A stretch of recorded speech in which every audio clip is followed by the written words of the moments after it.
14 अप्रैल की वो तारीख जो सिर्फ कैलेंडर का एक पन्ना नहीं बल्कि सदियों की खामोशी को चीरकर निकलने वाली एक दहाड़ है। इस बार की ये अंबेडकर जयंती कुछ साधारण नहीं होने वाली। दिल्ली के सत्ता के गलियारों में हलचल तेज है, विरोधियों के चेहरे पर तमतमाहट साफ दिख रही है और देश का बहुजन समाज एक ऐसी खबर का इंतजार कर रहा है जो इतिहास के पन्नों को हमेशा के लिए पलट कर रख देगी। क्या प्रधानमंत्री की वो ऐतिहासिक घोषणा वास्तव में दलितों के हक और अधिकार की नई इबारत लिखेगी, या फिर ये सिर्फ एक राजनीतिक बिसात पर चली गई कोई बड़ी चाल है? आखिर क्यों इस बार 14 अप्रैल के धमाके की आहट ने उन लोगों की नींद उड़ा दी है जो खुद को इस समाज का ठेकेदार समझते थे? आज हम किसी नेता की तारीफ करने नहीं आए और न ही किसी की अंध आलोचना करने। आज हम बात करेंगे उस बढ़ती हुई नीली ताकत की जिसने देश के सबसे शक्तिशाली सिंहासन को ये सोचने पर मजबूर कर दिया है कि बाबा साहेब के बिना इस देश का भविष्य नहीं लिखा जा सकता। अगर आप खुद को एक जागरूक अम्बेडकरवादी मानते हैं, अगर आप संविधान की ताकत पर यकीन रखते हैं, तो आज का ये वीडियो आपकी रगों में दौड़ते खून की रफ्तार बढ़ा देगा। आखिर तक रुकिएगा, क्योंकि आज विश्लेषण सिर्फ खबर का नहीं, आज विश्लेषण आपके हक, आपकी पहचान और 14 अप्रैल को होने वाले उस महाधमाके का होगा जिसने पूरे देश की राजनीति में भूचाल ला दिया है। वीडियो में आगे बढ़ने से पहले मैं आपसे कहना चाहूंगा कि अगर आप बाबा साहेब अम्बेडकर को सच्चे दिल से पसंद करते हो तो इस वीडियो को लाइक, शेयर और हमारे चैनल को सब्सक्राइब अवश्य करें और कमेंट में जय भीम, जय संविधान जरूर लिखें। तो चलिए वीडियो को हर बार की तरह शुरू से ही शुरू करते हैं। 14 अप्रैल की वो तारीख महज एक कैलेंडर का पन्ना नहीं है, बल्कि ये उस चेतना का सूर्योदय है जिसने सदियों के सन्नाटे को चीरकर एक नए भारत की नींव रखी थी। आज जब देश की गलियां नीले रंगों से सराबोर होने की तैयारी कर रही हैं और हवाओं में जय भीम के नारों की गूंज बढ़ने लगी है, तब सत्ता के गलियारों से लेकर विपक्ष के खेमों तक एक अजीब सी बेचैनी और हलचल साफ देखी जा सकती है। ये हलचल उस संभावित घोषणा को लेकर है जिसे इस बार का बड़ा धमाका कहा जा रहा है। प्रधानमंत्री की इस ऐतिहासिक घोषणा की आहट ने राजनीतिक बिसात पर उन तमाम मोहरों को हिलाकर रख दिया है जो अब तक दलित राजनीति को अपनी बपौती समझते आए थे। सवाल ये नहीं है कि घोषणा क्या होगी, बल्कि सवाल ये है कि आखिर इस बार ऐसा क्या होने जा रहा है जिसने विरोधियों के माथे पर पसीना ला दिया है। गौर से देखिए तो ये सिर्फ एक सरकारी कार्यक्रम की तैयारी नहीं दिखती, बल्कि एक बहुत बड़ी रणनीतिक घेराबंदी मालूम पड़ती है। एक तरफ वो लोग हैं जो बाबा साहेब के नाम पर राजनीति की रोटियां सेकते रहे हैं और दूसरी तरफ वो सत्ता है जो अब सिंबोलिज्म यानी प्रतीकों की राजनीति से आगे बढ़कर सीधे उन जड़ों पर प्रहार करने की कोशिश कर रही है जहां से दलित समाज की नियति तय होती है। इस समय का माहौल ऐसा है कि हर कोई सांस रोककर इंतजार कर रहा है कि कल जब सूरज उगेगा और चैत्य भूमि से लेकर संसद भवन तक बाबा साहेब को नमन किया जाएगा, तब प्रधानमंत्री के पिटारे से वह कौन सी बात निकलेगी जो आने वाले दशकों के लिए इस देश की सामाजिक और राजनीतिक दिशा बदल देगी। विरोधियों का तमतमाना स्वाभाविक है, क्योंकि उन्हें डर है कि अगर ये घोषणा वास्तव में उतनी ही गहरी हुई जितनी की चर्चा है, तो फिर उनके पास विरोध करने का कोई तर्क नहीं बचेगा। दलित समाज के भीतर एक ऐसी लहर देखी जा रही है जिसमें उम्मीद भी है और एक सतर्कता भी। यह समाज अब केवल नारों से खुश होने वाला समाज नहीं रहा, बल्कि ये पढ़ा लिखा, जागरूक और तकनीक से लैस वो वर्ग है जो हर शब्द का विश्लेषण करता है। इसलिए जब बड़े धमाके की बात होती है तो दलितों के भीतर की खुशी इस बात को लेकर है कि आखिरकार उन्हें नजरअंदाज करना अब किसी भी शक्ति के लिए मुमकिन नहीं रह गया है। यह उनकी बढ़ती ताकत का ही परिणाम है कि आज देश की सबसे बड़ी कुर्सी पर बैठा व्यक्ति 14 अप्रैल को अपनी सबसे बड़ी चाल चलने के लिए मजबूर है। इतिहास गवाह है कि जब जब समाज का सबसे निचला तबका जागृत हुआ है, तब तब सिंहासन डोलने लगे हैं। इस बार की 14 अप्रैल इसलिए भी खास है क्योंकि ये उस समय आई है जब संविधान और अधिकारों को लेकर बहस अपने चरम पर है। एक तरफ संविधान की रक्षा की कस्में खाई जा रही हैं और दूसरी तरफ उन संवैधानिक मूल्यों को जमीन पर उतारने के दावे किए जा रहे हैं। प्रधानमंत्री की इस घोषणा के पीछे छिपे मंतव्य को समझने के लिए हमें उस मनोविज्ञान को समझना होगा जो आज के युवा दलित के मन में चल रहा है। वह युवा जो अब आरक्षण की सुरक्षा के साथ साथ अवसरों की समानता और सत्ता में सीधी भागीदारी चाहता है।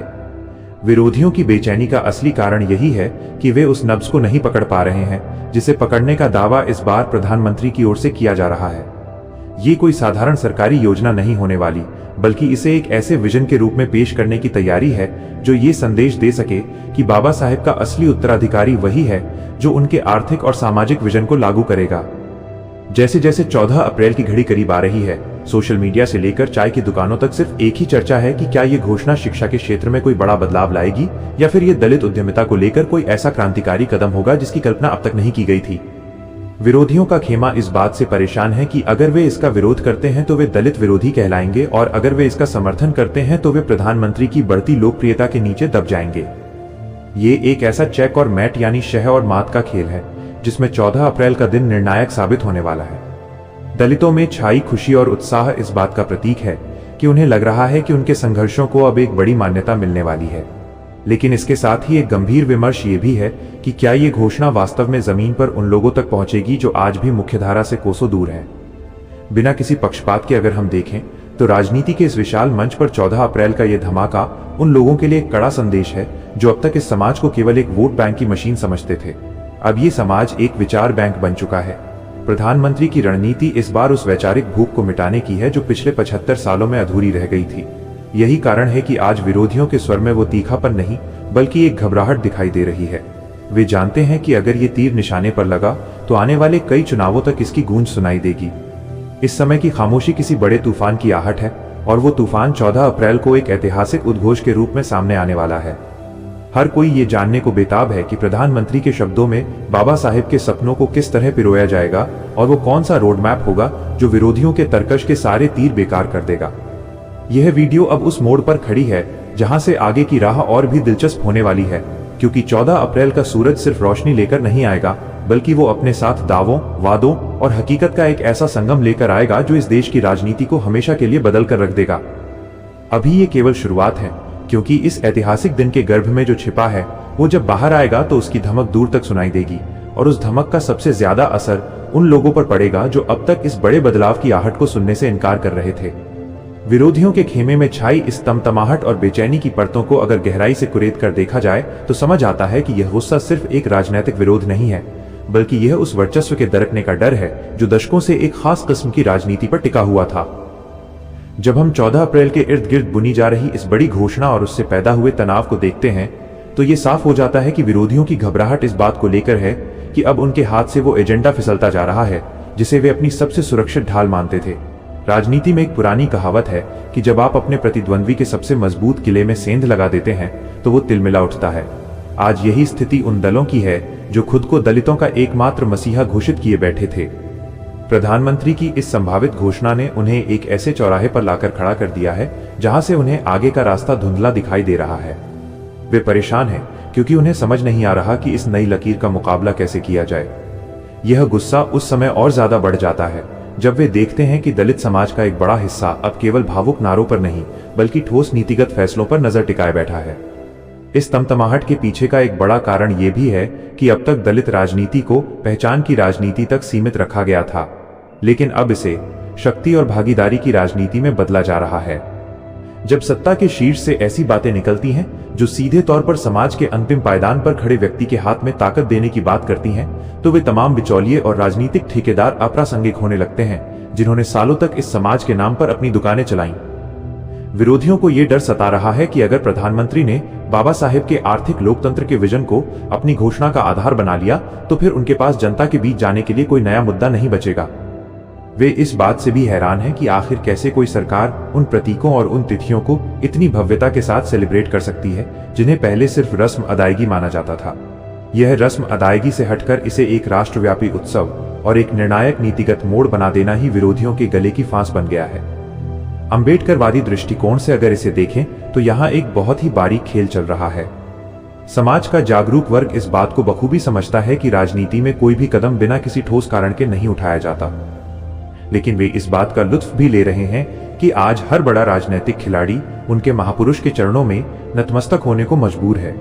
विरोधियों की इस तमतमाहट को दलित युवा एक जीत के रूप में देख रहा है। ये जीत उस विचारधारा की है जिसे कभी हाशिए पर रखने की कोशिश की गई थी। आज हालत यह है कि विरोध करने वाले दल भी ये साहस नहीं जुटा पा रहे कि वे प्रधानमंत्री की इस ऐतिहासिक पहल की सीधे तौर पर निंदा कर सकें, क्योंकि वे जानते हैं कि ऐसा करना आत्मघाती होगा। उनकी ये मजबूरी ही उनके चेहरों पर तमतमाहट बनकर उभर रही है। वे बंद कमरों में रणनीतियां बना रहे हैं कि कैसे इस धमाके के असर को कम किया जाए, कैसे इसे सिर्फ एक चुनावी हथकंडा साबित किया जाए, लेकिन जनता के बीच उनकी ये दलीलें कमजोर पड़ती दिख रही हैं। इस पूरे प्रकरण में एक दिलचस्प पहलू ये भी है कि विरोधियों को इस बात का सबसे ज्यादा मलाल है कि उन्होंने सत्ता में रहते हुए वो क्यों नहीं किया जो आज किया जा रहा है। ये आत्मग्लानि और हार का मिला जुला एहसास ही तमतमाहट का असली स्रोत है। जब प्रधानमंत्री 14 अप्रैल की पूर्व संध्या पर या उस दिन कोई ऐसी बात कहते हैं जो सीधे तौर पर दलितों के सम्मान और उनके हक की बात करती है, तो वह केवल एक बयान नहीं होता, बल्कि वो उन तमाम दावों की हवा निकाल देता है जो दशकों से किए जा रहे थे। विरोधियों को लगता है कि उनके पैरों के नीचे से जमीन खिसक रही है, क्योंकि जिस संविधान की दुहाई देकर वे अपनी राजनीति चमकाते थे, आज उसी संविधान के निर्माता के सम्मान में सत्ता पक्ष ने एक ऐसी लकीर खींच दी है जिसे पार करना नामुमकिन लग रहा है। यह कोई साधारण राजनीतिक मुकाबला नहीं है, ये साख की लड़ाई है। एक तरफ वो हैं जो ये साबित करना चाहते हैं कि वे ही बाबा साहेब के सच्चे वारिस हैं, और दूसरी तरफ वो हैं जो ये दिखा रहे हैं कि विरासत सिर्फ नाम जपने से नहीं बल्कि काम करने से बचती है। तमतमाहट का एक कारण ये भी है कि इस बार की घोषणाओं में केवल लोक लुभावन वादे नहीं बल्कि कुछ ऐसे कड़े संरचनात्मक बदलावों की सुगबुगाहट है जो सीधे तौर पर व्यवस्था को प्रभावित करेंगे। जब सत्ता तंत्र दलितों को सिर्फ लाभार्थी बनाने के बजाय उन्हें साझीदार बनाने की बात करने लगता है, तो उन लोगों की नींद उड़ना लाजिमी है जिन्होंने इस समाज को हमेशा अपनी दया पर निर्भर रखना चाहा। विरोधियों को इस बात का एहसास हो चुका है कि अब वे पुराने ढर्रे की राजनीति से इस नए उभरते और जागरूक दलित वर्ग को संतुष्ट नहीं कर पाएंगे। 14 अप्रैल का ये दिन राजनीति के पुराने व्याकरण को बदल रहा है, और यही बदलाव विरोधियों के लिए सबसे बड़ी चुनौती बन गया है। वे देख रहे हैं कि कैसे एक सुनियोजित तरीके से उनके गढ़ों में सेंध लगाई जा रही है और कैसे उन मुद्दों को छीना जा रहा है जिन पर उनका एकाधिकार था। ये तमतमाहट दरअसल एक हार की स्वीकारोक्ति है जो सार्वजनिक रूप से तो नहीं की जा रही, लेकिन उनके बयानों और उनकी बौखलाहट में साफ झलक रही है। जैसे जैसे कल की तारीख नजदीक आ रही है, ये बेचैनी और बढ़ती जा रही है, क्योंकि सबको पता है कि इस धमाके की गूंज सिर्फ दिल्ली तक सीमित नहीं रहेगी, बल्कि ये सुदूर गांवों की चौपालों तक पहुंचेगी, जहां आज भी नीले झंडे के तले अधिकार की लड़ाई लड़ी जा रही है। विरोधियों के लिए ये सिर्फ एक तारीख नहीं बल्कि एक अग्नि परीक्षा है जिसमें वे खुद को पिछड़ता हुआ महसूस कर रहे हैं। ऐतिहासिक घोषणाओं के इस दौर में जब हम 14 अप्रैल की दहलीज पर खड़े हैं, तो सबसे बड़ा सवाल यह उठता है कि क्या ये घोषणाएं महज कागजी दस्तावेज हैं या इनके पीछे कोई ऐसा ठोस रोड मैप है जो वाकई में दलित समाज की नियति को बदलने का दम रखता है।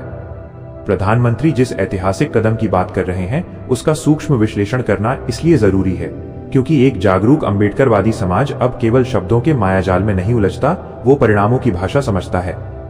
उस बारीक अंतर को समझना होगा जो सरकारी विजन और धरातल की सच्चाई के बीच मौजूद है। जब सत्ता के गलियारों से ये खबर निकल कर आती है कि 14 अप्रैल को कुछ ऐसा होगा जो पिछले 7 दशकों में नहीं हुआ, तो मन में यह जिज्ञासा पैदा होती है कि क्या ये शिक्षा के निजीकरण के दौर में दलित छात्रों के लिए किसी विशेष सुरक्षा चक्र की गारंटी होगी? क्या ये उन लाखों सफाई कर्मचारियों और असंगठित क्षेत्र के मजदूरों के लिए कोई ऐसा क्रांतिकारी कानून होगा जो उन्हें सम्मान और सुरक्षा की मुख्यधारा में ला खड़ा करेगा? घोषणाओं का ऐतिहासिक होना इस बात पर निर्भर नहीं करता कि उन्हें कितनी जोर शोर से घोषित किया गया है, बल्कि इस पर निर्भर करता है कि वे बाबा साहेब के उस स्टेट एंड माइनॉरिटीज वाले विजन के कितना करीब हैं, जिसमें उन्होंने राज्य की जिम्मेदारी तय की थी कि वो समाज के सबसे कमजोर वर्ग को आर्थिक और सामाजिक सुरक्षा प्रदान करे। प्रधानमंत्री की इस संभावित घोषणा को लेकर जो सबसे बड़ी चर्चा है वो है आर्थिक सशक्तिकरण की। अब तक दलित समाज को केवल आरक्षण के नजरिए से देखा जाता रहा है, लेकिन आज का युवा चाहता है कि वो नौकरी मांगने वाला नहीं बल्कि नौकरी देने वाला बने। अगर इस बार की घोषणा में दलित कैपिटलिज्म या उद्यमिता को लेकर कोई ऐसा बड़ा फंड या नीति सामने आती है जो सीधे तौर पर दलित युवाओं को व्यापार और उद्योगों का मालिक बनाने की राह प्रशस्त करती है, तो निश्चित रूप से यह एक बड़ा धमाका होगा। विरोधियों के पास इस बात का कोई जवाब नहीं होगा क्योंकि वे अब तक इस समाज को केवल सरकारी नौकरियों के सीमित दायरे में ही बांधकर देखना चाहते थे। यहाँ एक बड़ा पेंच ये भी है कि क्या इन घोषणाओं में उन चुनौतियों का जिक्र होगा जो आज के समय में संविधान और संवैधानिक संस्थाओं के सामने खड़ी हैं।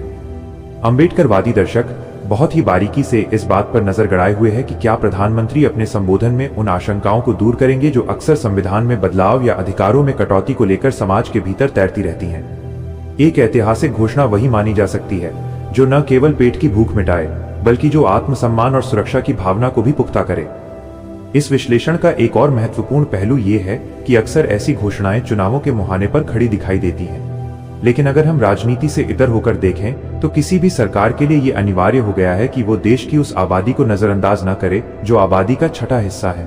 प्रधानमंत्री की घोषणा में अगर इस बार बाबा साहेब के पंचतीर्थों के विकास से आगे बढ़कर कुछ ऐसा आता है जो सीधे तौर पर शिक्षा के बजट, स्कॉलरशिप की समयबद्ध अदायगी और उच्च शिक्षण संस्थानों में बढ़ते भेदभाव को खत्म करने की बात करता है, तो इसे वास्तव में मील का पत्थर माना जाएगा।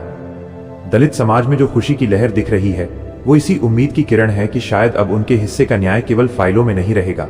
लेकिन वहीं दूसरी तरफ एक संशय भी बना रहता है कि क्या ये घोषणाएं उन पुराने जख्मों पर मरहम लगा पाएंगी जो जमीन पर होने वाले जातिगत भेदभाव से पैदा होते हैं। ऐतिहासिकता केवल घोषणा में नहीं बल्कि उसके क्रियान्वयन की नीयत में होती है। विरोधियों की घबराहट और दलितों के उत्साह के बीच जो सबसे बड़ा पुल है वो है विश्वास।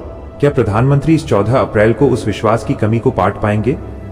अगर घोषणाओं में बाबा साहेब के उन विचारों की झलक मिलती है जहां वे जाति के विनाश की बात करते थे, और अगर सरकार कोई ऐसा साहसिक कदम उठाती है जो सामाजिक समरसता को केवल नारा नहीं बल्कि एक संवैधानिक अनिवार्यता बना दे, तो विरोधियों के लिए जमीन तलाशना मुश्किल हो जाएगा। यहां हमें यह भी देखना होगा कि क्या यह घोषणा केवल प्रतीकात्मक है, जैसे कि किसी स्टेशन का नाम बदल देना या किसी प्रतिमा का अनावरण करना, या फिर यह कुछ ऐसा है जो सीधे तौर पर एक दलित परिवार की रसोई और उसके बच्चे के भविष्य को प्रभावित करेगा। अंबेडकरवादी समाज आज सांख्यिकी और डेटा पर यकीन करता है। वो चाहता है कि बजट में उनके समाज के लिए आवंटित राशि का सही इस्तेमाल हो। प्रधानमंत्री अगर अपनी घोषणा में इन तकनीकी और आर्थिक पहलुओं पर स्पष्टता लेकर आते हैं तो ये न केवल विरोधियों को चुप कराएगा बल्कि एक नए युग की शुरुआत करेगा। अंततः इस घोषणा का असली पैमाना यह होगा कि ये समाज के सबसे अंतिम व्यक्ति को कितना सशक्त महसूस कराती है। 14 अप्रैल के इस मंच से जब प्रधानमंत्री बोलेंगे तो पूरा देश उन्हें सुनेगा, लेकिन अंबेडकरवादी उन्हें पढ़ेंगे। वे उनके शब्दों के पीछे छिपे इरादों को तौलेंगे। अगर यह घोषणा शिक्षा, स्वास्थ्य और सम्मान के तिहरे फॉर्मूले पर आधारित हुई तो यह वास्तव में एक ऐसा धमाका होगा जिसकी गूंज सदियों तक रहेगी। यह घोषणा किसी राजनीतिक दल की जीत या हार का मुद्दा नहीं है, बल्कि ये बाबा साहेब के उस अधूरे सपने को पूरा करने की दिशा में एक कदम है जिसे सामाजिक लोकतंत्र कहा जाता है।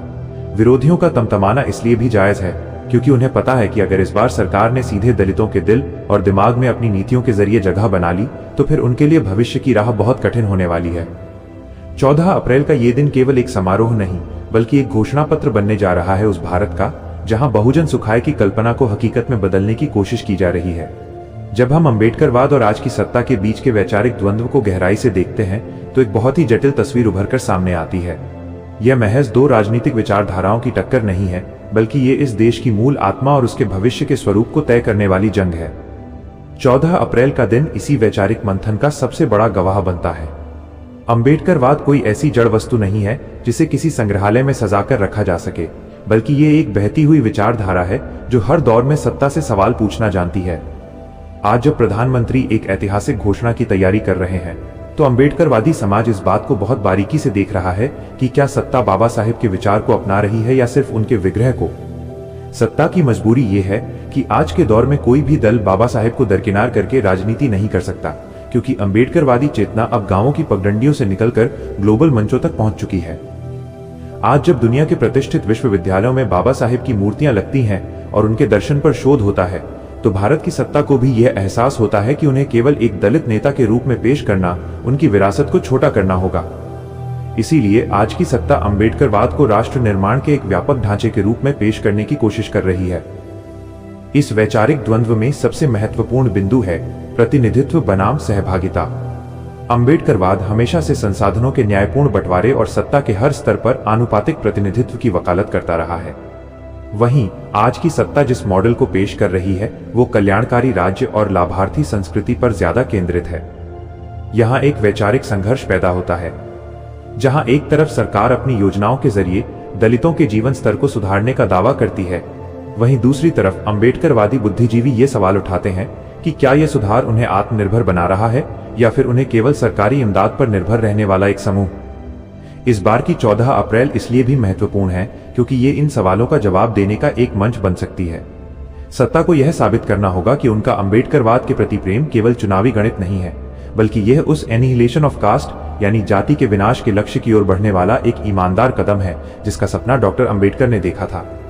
विरोधियों की बेचैनी इसी बात को लेकर है कि अगर सत्ता ने इस वैचारिक सामंजस्य को बिठा लिया तो फिर उनकी पुरानी राजनीति पूरी तरह से अप्रासंगिक हो जाएगी। अंबेडकरवादी दृष्टिकोण से एक और बड़ी चुनौती निजीकरण और आरक्षण के अंतर्संबंधों को लेकर है। जैसे जैसे देश की अर्थव्यवस्था बदल रही है, सरकारी नौकरियां कम हो रही हैं। ऐसे में आज का युवा ये देख रहा है कि क्या 14 अप्रैल की घोषणाओं में इस नए आर्थिक ढांचे के भीतर दलितों के हितों की रक्षा का कोई स्पष्ट ब्लूप्रिंट है। सत्ता के लिए ये एक बहुत ही बारीक संतुलन बनाने का काम है। उन्हें एक तरफ आधुनिक और वैश्विक अर्थव्यवस्था के साथ तालमेल बिठाना है और दूसरी तरफ उस वंचित वर्ग को यह भरोसा भी दिलाना है कि इस नई व्यवस्था में उनके अधिकारों के साथ कोई समझौता नहीं होगा। ये द्वंद्व तब और बढ़ जाता है जब संविधान की रक्षा की बात आती है। अंबेडकरवादियों के लिए संविधान केवल एक किताब नहीं बल्कि उनके अस्तित्व की सुरक्षा की गारंटी है। प्रधानमंत्री जब संविधान को देश की सबसे पवित्र पुस्तक कहते हैं तो वे इसी वैचारिक द्वंद्व को शांत करने की कोशिश करते हैं। लेकिन समाज का सचेत वर्ग शब्दों से ज्यादा क्रियान्वयन पर ध्यान देता है। वे देखते हैं कि क्या न्यायपालिका से लेकर कार्यपालिका तक में उनकी आवाज को वैसी ही जगह मिल रही है जैसी बाबा साहेब चाहते थे। सत्ता और अंबेडकरवाद के इस मिलन बिंदु पर जो सबसे बड़ी बाधा है वो है सामाजिक जड़ता। सरकार भले ही ऊपर से कितनी भी बड़ी घोषणाएं कर दे, लेकिन जब तक समाज की धमनियों में दौड़ रहा जातिवाद का जहर कम नहीं होता, तब तक ये घोषणाएं केवल प्रतीकात्मक बनी रहेंगी।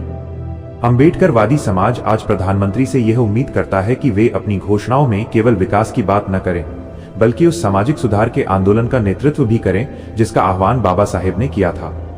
सत्ता का आज का स्वरूप सांस्कृतिक राष्ट्रवाद की बात करता है, जबकि अंबेडकरवाद संवैधानिक नैतिकता को सर्वोपरि मानता है। इन दोनों के बीच एक ऐसा साझा रास्ता तलाशने की कोशिश हो रही है जहां आधुनिक भारत की पहचान बाबा साहेब के मूल्यों पर आधारित हो।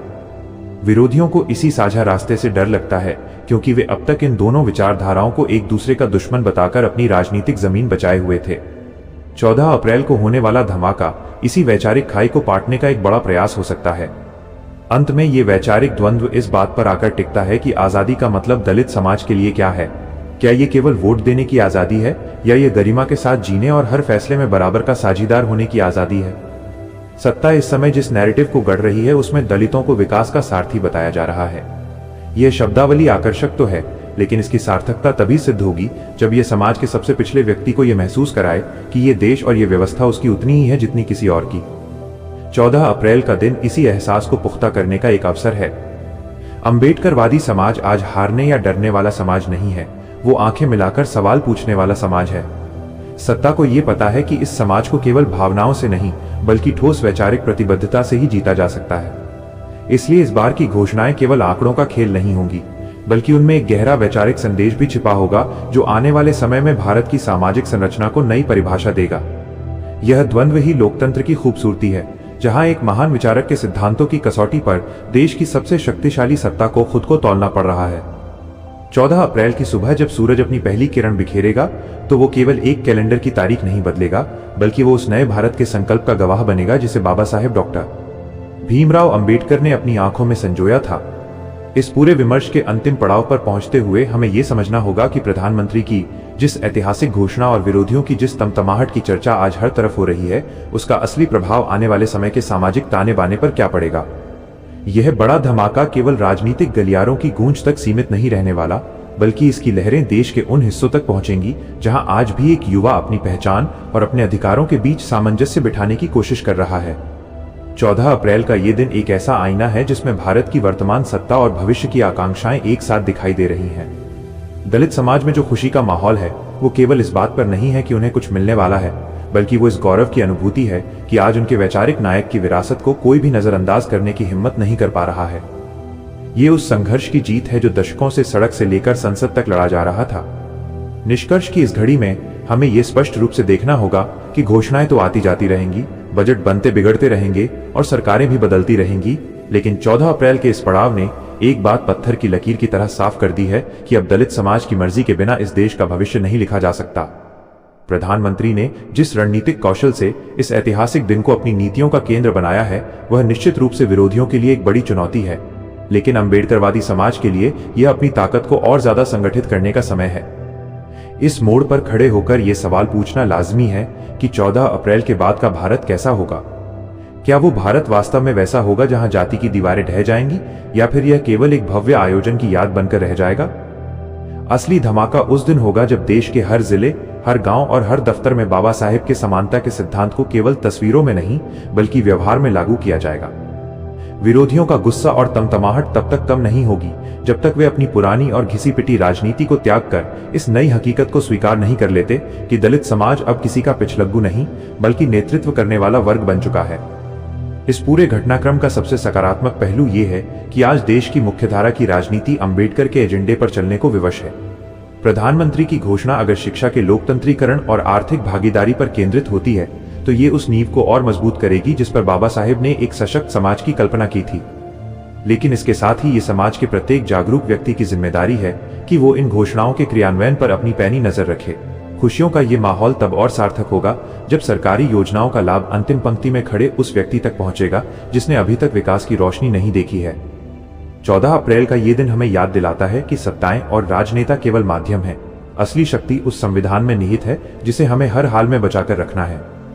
राजनीतिक दलों की आपसी खींचतान और बयानों की तमतमाहट के बीच हमें उस मूल मंत्र को नहीं भूलना चाहिए जो हमें शिक्षित होने, संगठित होने और संघर्ष करने की प्रेरणा देता है। आज जब हम इस चर्चा को विराम दे रहे हैं तो यह स्पष्ट है कि 14 अप्रैल का यह धमाका एक नए वैचारिक युग की शुरुआत है।